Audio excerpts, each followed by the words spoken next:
नमस्कार, आप देख रहे हैं जन टीवी और मैं आपके साथ गौरवी। चले बुलेटिन की शुरुआत करने से पहले नजर डालेंगे हेडलाइंस की ओर।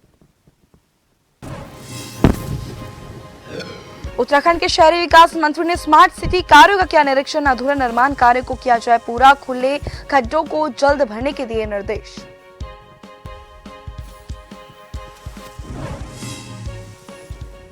निगरानी समिति की बैठक में भड़के सांसद अजय टमटा। कहा, आपदा से बंद सड़कों को जल्द खोले, जनता को योजनाओं को शीघ्र से मिले राहत।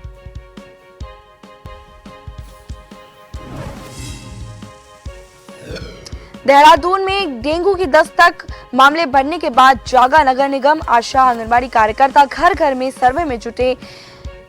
लापरवाही बरतने वालों के विरुद्ध कड़ी कार्रवाई के निर्देश। उत्तराखंड पुलिस ने बीमा इंश्योरेंस स्कैम का किया पर्दाफाश। बीमा के नाम पर रकम दोगुनी करने का देते थे झांसा। दिल्ली से मास्टरमाइंड अजीत राज गिरफ्तार, डीसीपी अशोक कुमार ने दी जानकारी। पर्वतीय क्षेत्रों में बारिश और श्रीनगर बांध से पानी छोड़ने के बाद गंगा में उफान। तटीय इलाकों में बाढ़ के खतरे को लेकर एसडीआरएफ अलर्ट, 4 जिलों में अलर्ट।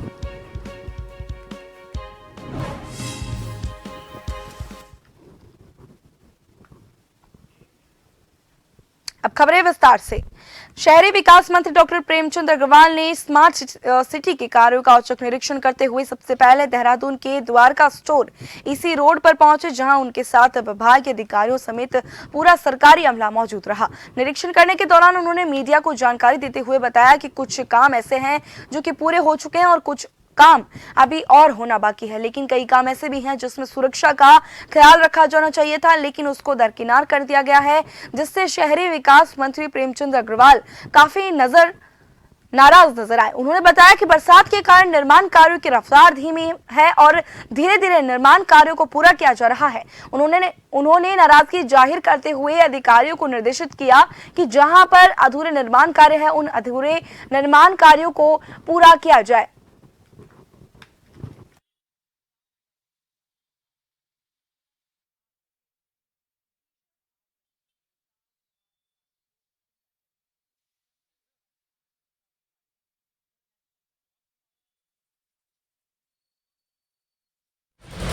देखिए, जिस जगह पे मैं खड़ा हूँ इसे एसी रोड बोलते हैं और यहाँ पे ड्रेनेज का, सड़क का, ये सब काम साथ साथ चल रहे हैं। काम जिस प्रकार से चल रहे हैं उसमें ये बात तो ठीक है, काम उसको थोड़ा सा अभी गति पकड़ रहा है। बारिश के कारण थोड़ा दिक्कतें आई हैं, लेकिन मेरा मानना व्यक्तिगत रूप से ये है कि सुरक्षात्मक दृष्टि से भी ये काम होने चाहिए थे। अब ऐसी स्थिति में जब इन्होंने काम पूरे नहीं किए सुरक्षात्मक दृष्टि से, वो मुझे थोड़ा लापरवाही दिख रही है। ऐसे में कोई अनहोनी घटना ना हो जाती तो उसको लेके मैंने इनको बहुत कड़ाई से निर्देश दिए हैं। कम से कम बैरिकेडिंग लगे, जहां स्लैब पड़ने चाहिए वहां स्लैब पड़े। जिले में सांसद अजय टमटा ने विकास भवन सभागार में जिला विकास समन्वय और निगरानी समिति दिशा की बैठक ली। सांसद ने कहा कि बारिश के चलते आपदा से बंद सड़कें कम से कम समय में खोली जाएगी। साथ ही केंद्र सरकार की योजनाओं में त्वरित कार्य पूर्ण किए जाएंगे ताकि जनता को योजनाओं की शीघ्र से उसका लाभ मिल सके।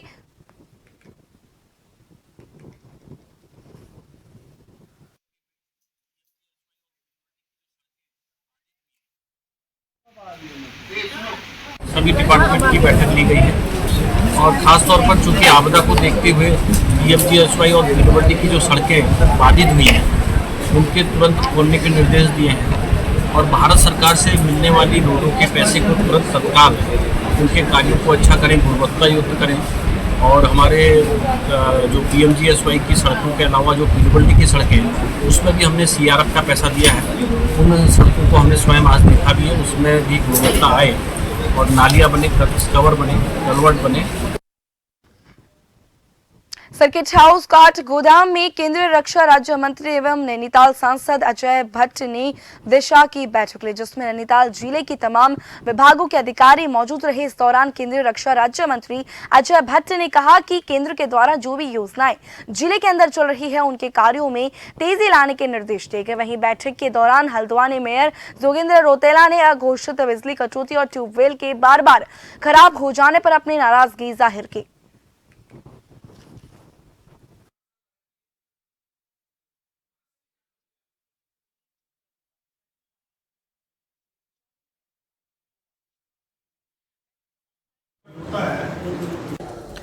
सभी जनप्रतिनिधियों ने जितने भी विषय थे उन पर अपना खुलकर विचार रखा है और उसका निराकरण भी बहुत अच्छी तरह से यहीं पर हुआ है। सभी अधिकारी बहुत अच्छी प्रिपरेशन करके आए थे, बहुत अच्छी तैयारी करके आए थे। एक एक चीज़ें, चाहे हमारी यहाँ महानगर पालिका की समस्या हो या सीवर ट्रीटमेंट की समस्या हो या NH की सड़कों का हो, PMGSY की सड़कों का हो, उज्ज्वला योजना हो, जितनी भी हमारी केंद्रीय योजनाएं हैं, तो वो सारी केंद्रीय योजनाओं के बारे में बहुत अच्छी स्टडी करके हमारे लोग आए थे। जल जीवन मिशन है, इतना बड़ा अमाउंट यहाँ पर आया है, 1000 करोड़ रुपए आए हैं। शहर में वर्षा काल के कारण डेंगू की दस्तक हो गई है। डेंगू के मामले आने के बाद नगर निगम भी अब नींद से जाग गया है। रोकथाम के लिए नगर निगम ने भी अधीनस्थों को दिशा निर्देश जारी किए। आशा आंगनबाड़ी कार्यकर्ता घर घर सर्वे कर रही है। लापरवाही बरतने वालों के विरुद्ध कड़ी कार्रवाई की जाएगी। इसके साथ ही नगर आयुक्त ने डेंगू के मच्छर का लार्वा नष्ट करने के लिए भी त्वरित कदम उठाने के निर्देश दिए। इसको लेकर मेयर सुनील उनियाल गामा ने अधिकारियों के साथ बैठक की, जिसमें निर्देश दिए गए कि आशा और आंगनबाड़ी कार्यकर्ताओं की टीम बनाकर अपने अपने क्षेत्र में प्रतिदिन कम से कम 40 घरों में सर्वे कराया जाए। वहीं सुनील उनियाल गामा का कहना है कि डेंगू से बचने के लिए घर घर की साफ सफाई करना सबसे ज्यादा जरूरी है।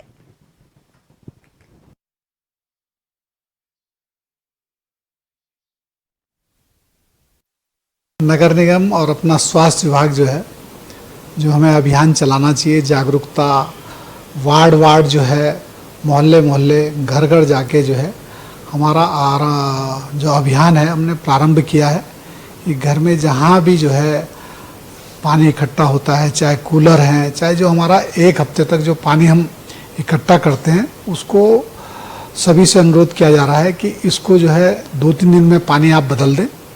चाहे कूलर हैं, गमले हैं, जहाँ पानी इकट्ठा होता है, साफ पानी जहाँ इकट्ठा होता है उसको ना इकट्ठा होने दें। और ये जो हमारा डेंगू का जो लार्वा है, जो लार्वा कहीं नहीं पनपेगा तो डेंगू का प्रकोप कम होगा।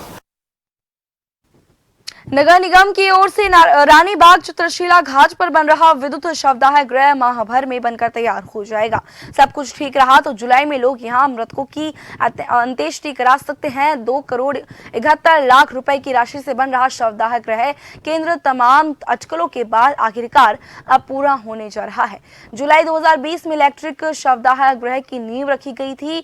अप्रैल 2023 तक इसे बनकर तैयार होना था, मगर कोविड, हाईकोर्ट प्रकरण और फिर कार्यदायी संस्था की लापरवाही और कई तकनीकी खामियों के कारण कार्य समय पर पूरा नहीं हो पाया था। घाट पर एक इलेक्ट्रिक शवदाह गृह और 5 परंपरागत शवदाह गृह बनाए गए हैं। हल्द्वानी समेत लाल कुआं, काला ढूंगी, ओखलकांट और भीमताल और आसपास के लोग जो है शवों के अंतिम संस्कार के लिए रानी बाग स्थित चित्रशिला घाट आते हैं। बरसात के दिनों में गौला का स्तर बढ़ने से शव को जलाने में परेशानी होती है। लोगों को भी परेशानियों का सामना करना पड़ता है।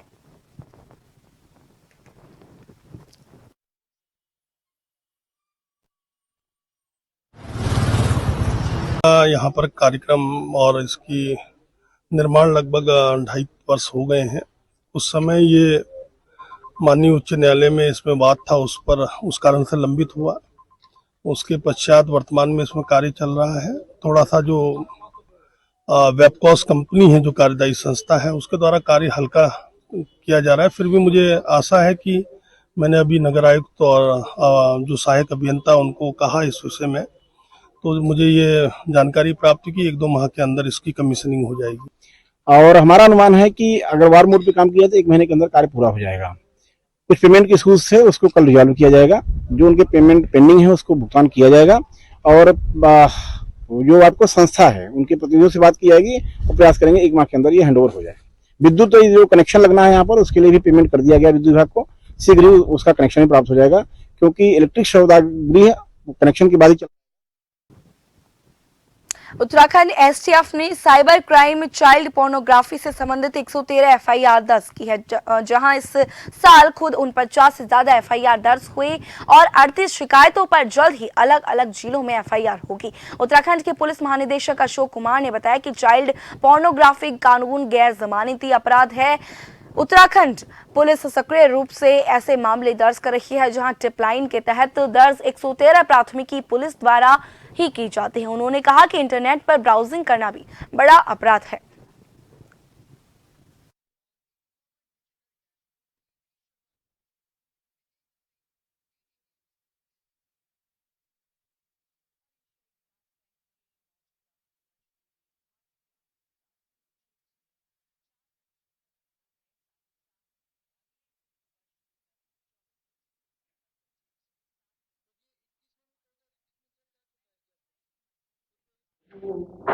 चाइल्ड पोर्नोग्राफी बहुत बड़ा अपराध है और इसमें इवन उसको ब्राउज करना, सर्च करना भी अपराध है।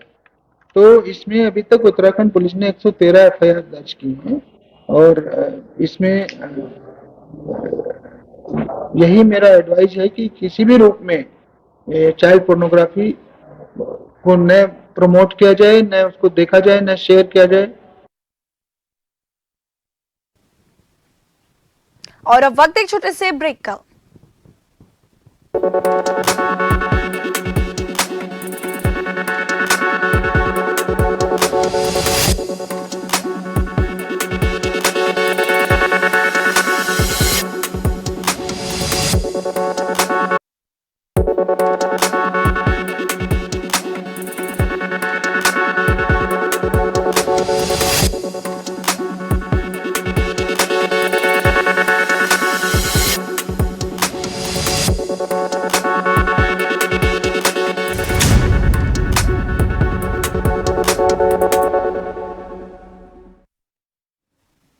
ब्रेक के बाद एक बार फिर से आपका स्वागत है। बढ़ेंगे खबर की। उत्तराखंड पुलिस ने हेलीकॉप्टर सेवा, फर्जी वेबसाइट और बीमा पॉलिसी से जुड़े 2 राष्ट्रीय घोटालों का पर्दाफाश किया है। उत्तराखंड पुलिस ने विस्तृत जांच और विश्लेषण के माध्यम से साइबर अपराधियों को पूरे भारत की विभिन्न जेलों में भेजने के लिए काम कर रही है, जिसके तहत लगातार साइबर अपराध पर उत्तराखंड पुलिस काम कर रही है। गौरतलब है कि काफी लंबे समय से हेली सेवा की फर्जी वेबसाइट के जरिए धोखाधड़ी की जा रही थी, जिसके चलते देहरादून एसडीओ पुलिस ने बड़ी कार्रवाई करते हुए कई लोगों को गिरफ्तार किया है। डीजीपी अशोक कुमार ने बताया कि नालंदा बिहार से आरोपी नीरज कुमार को गिरफ्तार किया गया है। साथ ही इसके पास से मोबाइल फोन, फर्जी सिम, आधार कार्ड बरामद किए गए हैं।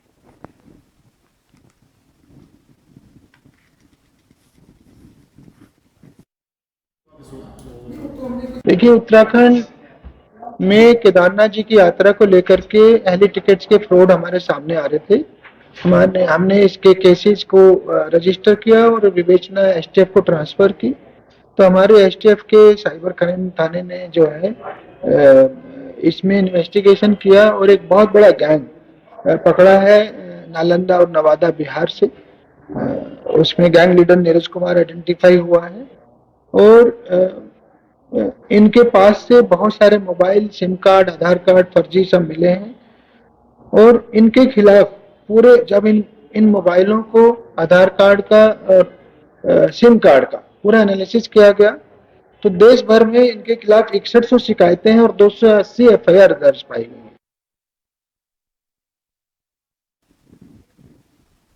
उत्तराखंड पुलिस ने बीमा इंश्योरेंस स्कीम का पर्दाफाश कर दिया है, जिसमें उत्तराखंड एसटीएफ ने पिछले माह दिल्ली से मास्टरमाइंड अजीत राठी को गिरफ्तार किया है, जिसके पास से 6 मोबाइल, 6 सिम कार्ड, 47,000 नकद सहित अन्य सामान भी बरामद किए गए हैं, जो कि पिछले 6 साल से ज्यादा समय से बीमा के नाम पर धोखाधड़ी कर रहा था। इस स्कैम में लोगों को बीमा के नाम पर दोगुनी रकम वापस करने के लिए के चलते लाखों रुपए की ठगी की जाती थी। ऐसा ही मामला उत्तराखंड में रहने वाले वरिष्ठ नागरिक के साथ हुआ जिसमें 42 लाख की धोखाधड़ी पर मुकदमा दर्ज किया गया, जिसके तहत उत्तराखंड एसटीएफ के द्वारा बीमा फ्रॉड से जुड़े साइबर क्रिमिनल्स की कमर तोड़ने का काम किया गया है।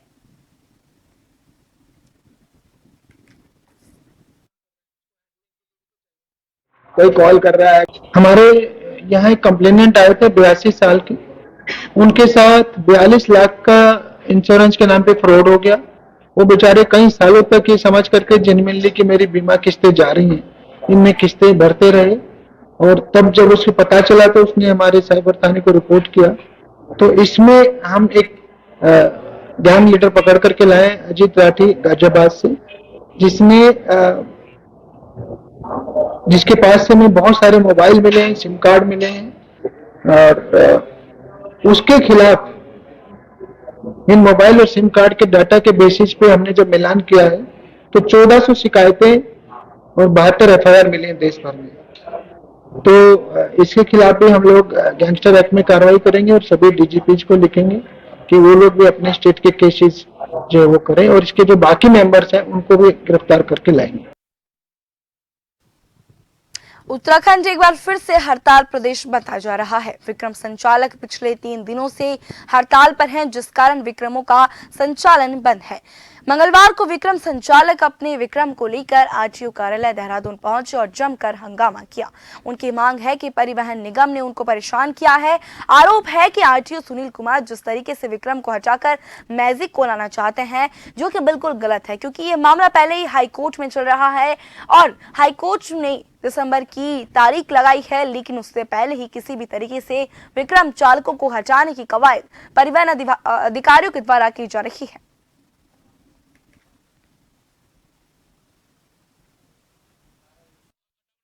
याशी का इन्होंने 14 जुलाई की हमारी सर डेट थी, 14 जुलाई की कोर्ट की, जिसमें हमारा न्यायालय ने जज साहब ने उस पर डिसीजन देना था, मगर वो किसी कारणवश वो नहीं हो पाया। मगर कोर्ट की प्रक्रिया है सर, उसमें कोई कुछ नहीं कर सकता। वो हमारी डेट जो है 5 दिसंबर में चली गई। 5 दिसंबर में जाने के बाद इन लोगों को दूसरा मौका ये मिल गया कि लोगों को कह रहे थे कि भाई विक्रम कल बंद हो रहे हैं, परसों बंद हो रहे हैं, ऐसे हो जाएगा वैसा हो जाएगा। मगर न्यायालय ने जो मामला थोड़ा दिसंबर तक टाल दिया इसको, तो उसमें इनको वो दिक्कत आएगी, ये तो 5 महीने और अभी और चलेंगे और परेशानी पैदा करेंगे हमारी जान के लिए। इन्होंने प्लानिंग करी, किस तरीके से आरटीओ साहब को बोला कि विक्रम वाला हमारा के सवारी बैठा रहा है साहब, इस तरह कर रहा है वैसा कर रहा है। अब हम ये कह रहे हैं सर, हमारे को अगर संचालन भी करना तो आप बताओ ना संचालन किस तरीके से करें। उत्तराखंड में कांग्रेस पार्टी का मानना है कि अग्निवीर योजना युवाओं के साथ ही नहीं बल्कि देश के साथ भी धोखा है, देश की सुरक्षा और संप्रभुता के साथ खिलवाड़ है। कांग्रेस प्रवक्ता अध्यक्ष करण महारा का कहना है कि यात्रा में राहुल गांधी के साथ ही प्रियंका गांधी और पार्टी के अन्य वरिष्ठ नेता भी शामिल होंगे। कांग्रेस के पूर्व राष्ट्रीय अध्यक्ष राहुल गांधी उत्तराखंड में प्रस्तावित स्वाभिमान न्याय यात्रा में भाग लेंगे। पार्टी की यात्रा अग्निवीर योजना के विरोध को केंद्र में रखकर निकाली जाएगी, जो कि राज्य में 50 से 60 दिन तक चलेगी। राहुल गांधी यात्रा में 10 दिन भाग लेंगे। इधर पार्टी का कहना है कि जैसे ही प्रदेश में राहुल गांधी की यात्रा की घोषणा की गई है, भाजपा खेमे में हड़कंप मच गया है।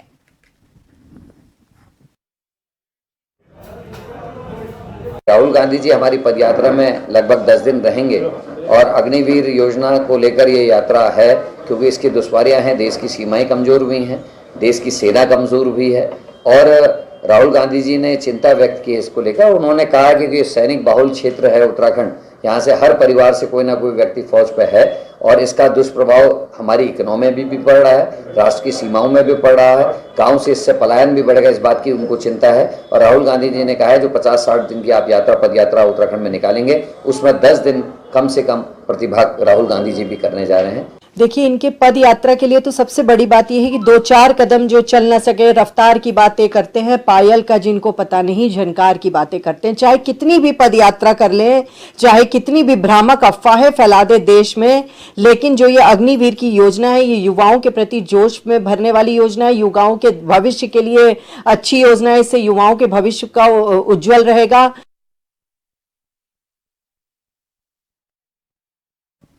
खबर जनपद उधम सिंह नगर के जसपुर क्षेत्र में तहसील दिवस के मौके पर जिलाधिकारी उधम सिंह नगर के स्थान पर अपर जिलाधिकारी जसपुर तहसील पहुंचे और ग्रामीणों की समस्याओं को सुना। तहसील दिवस में वन विभाग विद्युत विभाग, कृषि विभाग, पशुपालन विभाग समेत अन्य विभागों के अधिकारी भी मौके पर मौजूद रहे। ज्यादातर शिकायतें जो है विद्युत विभाग की थी, जिनके निस्तारण के लिए 1 सप्ताह का समय दिया गया। अपर जिलाधिकारी जय भारत सिंह ने बताया कि 64 समस्याएं सामने आई हैं, जिनमें से अधिकांश समस्याओं का मौके पर निस्तारण किया गया। ज्यादातर शिकायतें जो है विद्युत विभाग से, राजस्व विभाग से है।